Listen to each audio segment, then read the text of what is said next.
This is going to be my newest project. I've taken the LS6 out of the Datsun and I'm going to do a 5.3 build. See what kind of abuse a 5.3 can take and what kind of numbers it can make. Turns out along the way the 5.3 I was sold turns out to be a 4.8, so it's going to make it even more interesting. And above that, the 4.8 I was sold, even though it claimed to have 60,000 miles, is a wreck. The owner of this truck should have been shot and not allowed to maintain a vehicle. I don't know if it was just lousy oil changes or what, but these pistons are gross. I mean, you can't even barely move the rings around.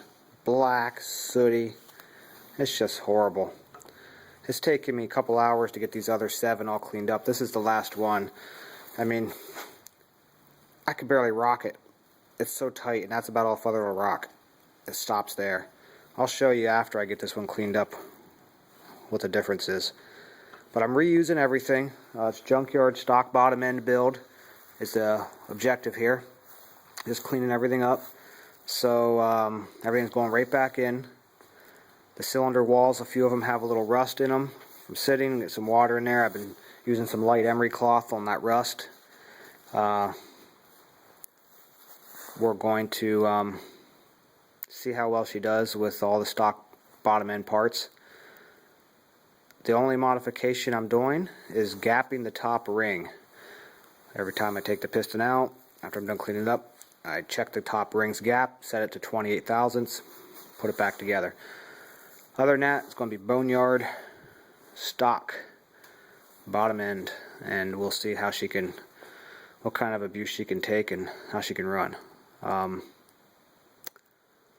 I'll bring the camera back up online here in a minute as soon as I have this other piston cleaned up, show you the difference, and that'll be the last one I put together, and then that'll be the bottom end buttoned up, and we'll be able to move on to the other items like camshaft heads and whatnot. Okay, we got the piston cleaned up, and I think one of the trick to making these live with some stock pistons and some decent power is to file this top ring to be a little wider gap than it was from the factory. And for that I'm using this little ring filer here that you set the ring on. You can crank it and it grinds it. Then you just keep sticking the ring in the bore, and once you have it in there you will use the piston to slide it down in a few inches, and then you use a feeler gauge until you have the gap set where you want it. In my case I'm setting the top gap to 28 thousandths. So now I got the rings all kind of cleaned up. They were a little nasty. Got the piston cleaned up. I'm going to oil up that piston and reinstall the rings and set that one back down in the bore. Right, we're back. This one's all cleaned up. You can see it's all free moving now. I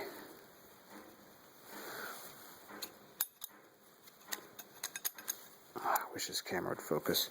The rings all move around nice and free. It's all cleaned up.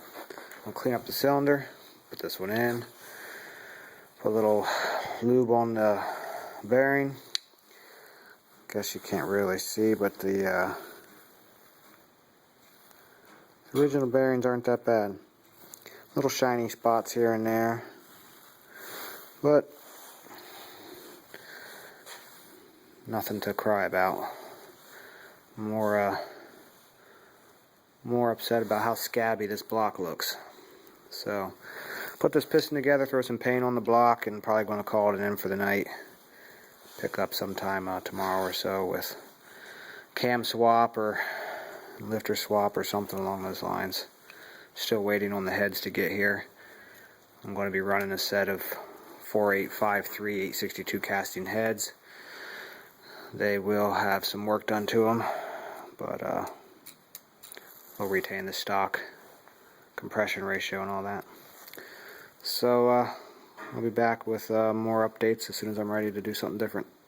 Well, I've really been slacking on the video, but basically what I've got accomplished is just buttoning this thing up by swapping over every last piece of the LS6, every sensor, Everything from the cam area, the chain, upper and lower cam gears, moved the NOx sensors over, cam sensor, crank sensor, basically moved everything over.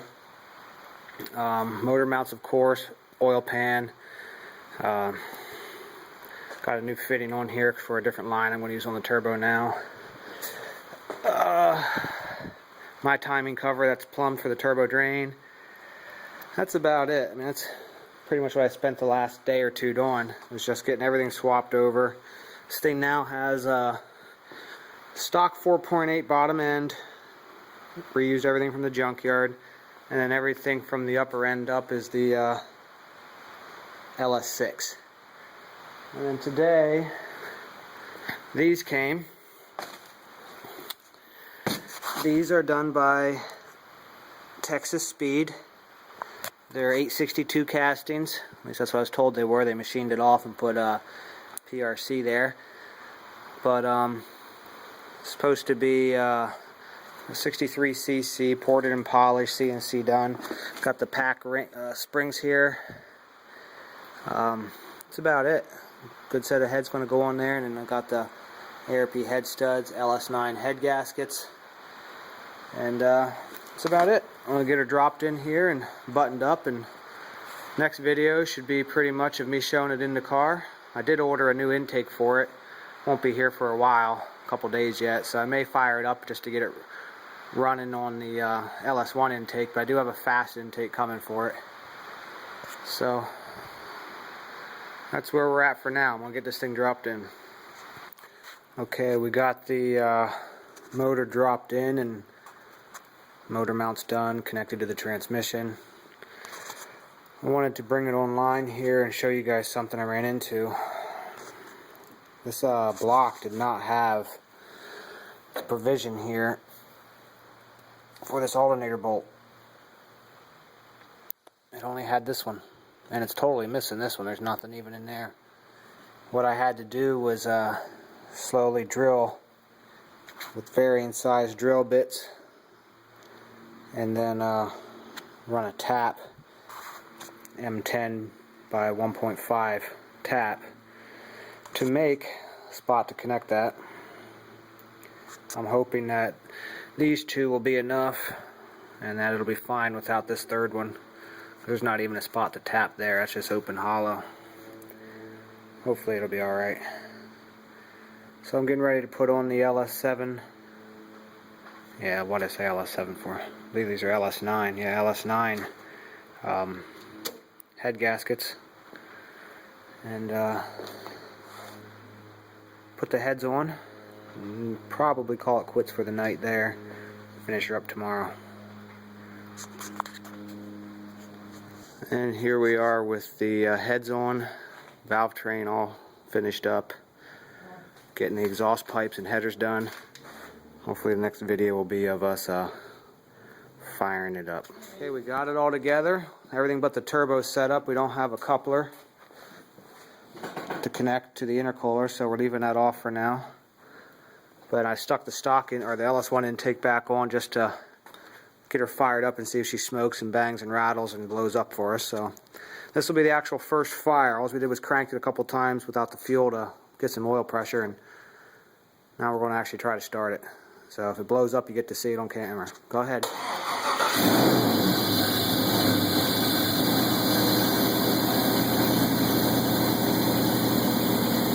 Oil pressure, how much?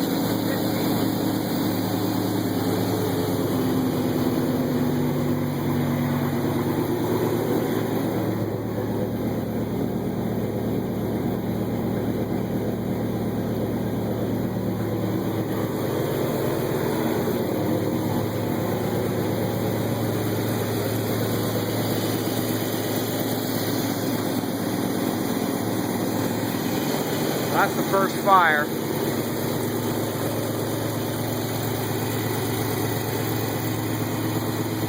Burning off all the oil on the headers.